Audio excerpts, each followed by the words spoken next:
want to talk about Pak Sao. All right, so everybody knows Pak Sao translates to simple slapping block. All right, but it goes much deeper into what you're using the arm triangle, ultimately supported by the body, when you're doing it. So we talk about the idea of connection and coordination, and I'm going to be doing a video in the future about how to generate power from the body and how it all works together.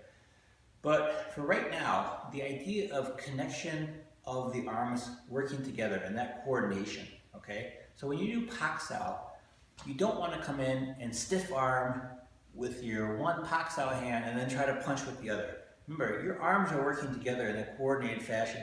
So when you Pak punch, you should be coming here as a triangle to Pak punch. I don't want to come in here and think, oh, I Pak, and then my other hand comes out.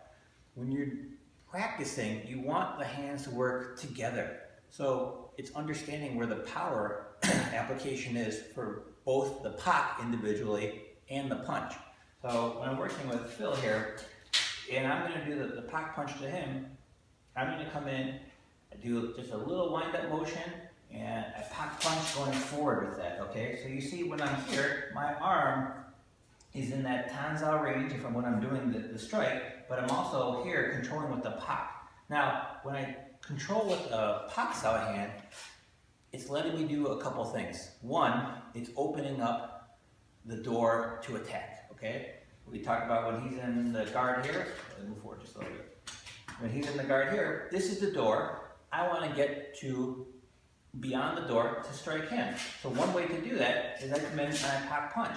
Now when I do that, you notice here, I don't want to come in here and just stiff arm that, because that won't allow me to potentially flow to my next motion. Remember, you need to simultaneously have this arm shield in place as I go in to do the strike. So when I come in and I Pak punch this way, if he tries to come in and just say he punches off this here, yeah, now I can flow to my next motion. So this has to be in place, so when I'm here, if he does the next motion this way, yeah, I can flow this way with that too.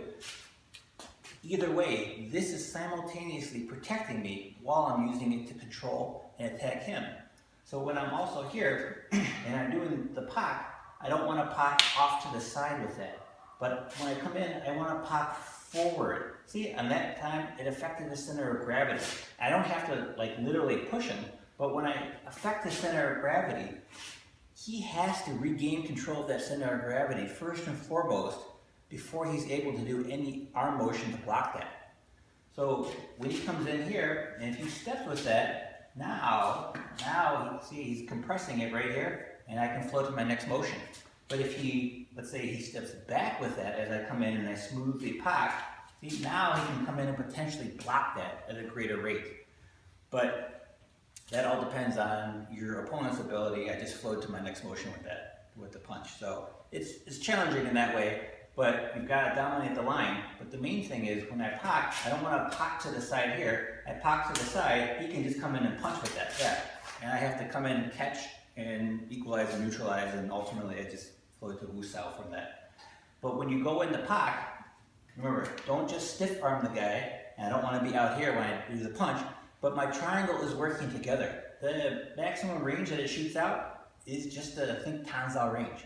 So when I'm here, I punch. I don't want to come in and push off to the side, but I go forward with that. And also you notice there's just a little wind-up motion to make that happen. All right.